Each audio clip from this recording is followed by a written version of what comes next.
Welcome to the Solar Coaster, a renewable energy themed talk show right here in lovely Maui County.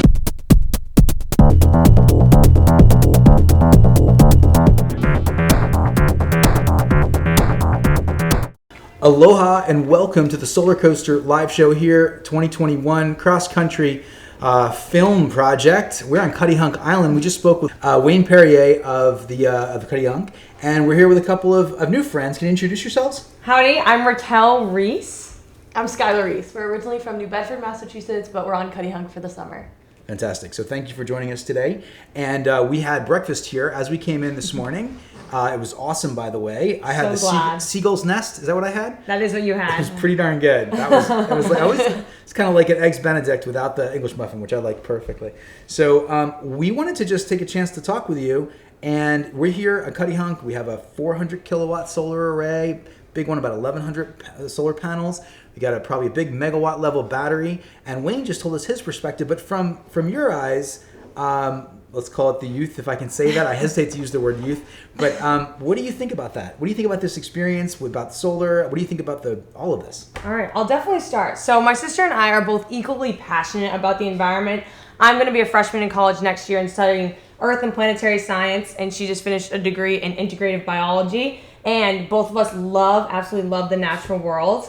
And because of that, and being in a place like Cuttyhunk, where you see such beautiful natural surroundings on such a daily basis, I think you kind of really hammer in the fact how important these things are to protect. So the whole idea of sustainable, renewable energy coming to such a small island like Cuttyhunk just kind of is just going to show how much each individual person here is learning to care about the natural world around them. And I think things like solar are going to continue to blossom and flourish in environments like this, where people truly understand how much they can gain from the natural world surrounding them.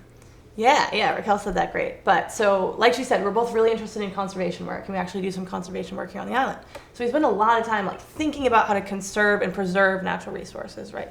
Vegetation, birds, fish, whatever that may be. I spent a little bit less time thinking about actually renewable resources, but obviously a huge, huge fan. Because when you're out here and you're looking around and you're like, I don't know, I think a lot about plants a lot. So I'm thinking about these plants and what these amazing, some of them endangered species of plants are doing out here, making all of these beautiful flourishing vegetation galleys from the sun, right? They're building their lives from the sun. So it just shows how powerful solar and sun power can be. And I'm so happy that humans like us Cuttyhunkers are now learning to harness this power as well. So yeah, really happy the solar farm is out here. I think Cuttyhunk has the potential to make some big breakthroughs in both conservation and in renewable energy, because we're in such a cool community with such supportive people and with such amazing flourishing natural resources. So super stoked that we have a solar farm out here. Fantastic. That's great to hear, all the enthusiasm and the optimism. Now let me just expand it out from Cuttyhunk to the rest of the world. We're looking into the 2021, the next decade. Let me ask you candidly, do you feel optimistic about the prospect of renewable energies to make a significant shift in how the world runs? From a young perspective, do you feel that way? Are you skeptical? Where do you sit with that?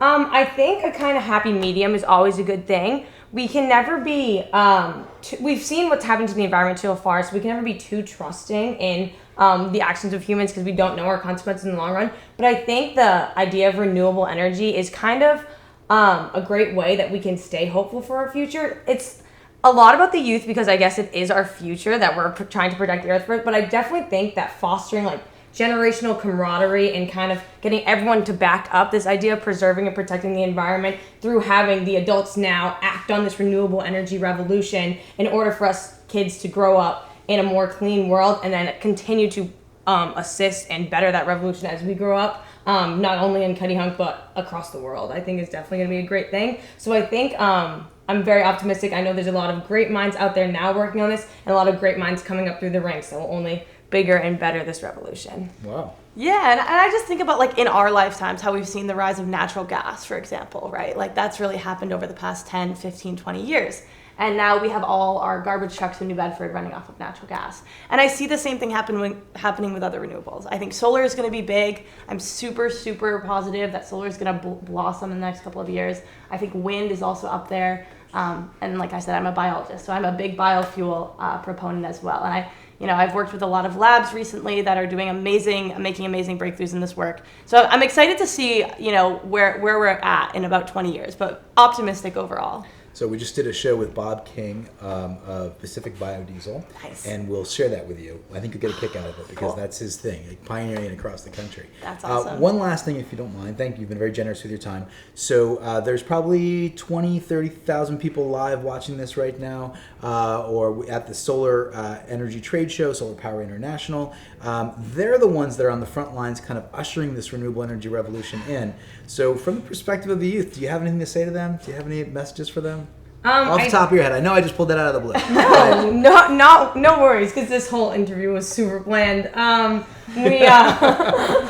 We are appreciative of your work, very much appreciative, and we don't want you to stop. I know it's so easy to get discouraged, and being a part of, I'm assuming a lot of you guys are already adults, and it's not as big of an issue because the future of this is very far ahead. But we really appreciate your work and want you to keep going, keep using those big brains upstairs. And you're an inspiration for the younger generation. So we're very excited to become the young scientists, activists, and environmentalists that will piggyback off the work that you guys are all doing right now. Yeah, absolutely. Just keep doing what you're doing. Don't forget to include us. Yeah. The youth is here to help. We would love to support in any which way possible. And thanks for doing this big work. Excellent. Where do you guys go to school? I will be a freshman at Harvard next year. That makes sense. And I just graduated from Harvard. That makes sense. Good. Well, there you go. This is the Solar Coaster live show here at Cuttyhunk Island with two members of the next generation of renewable energy enthusiasts. Thank you very much. Thank you guys.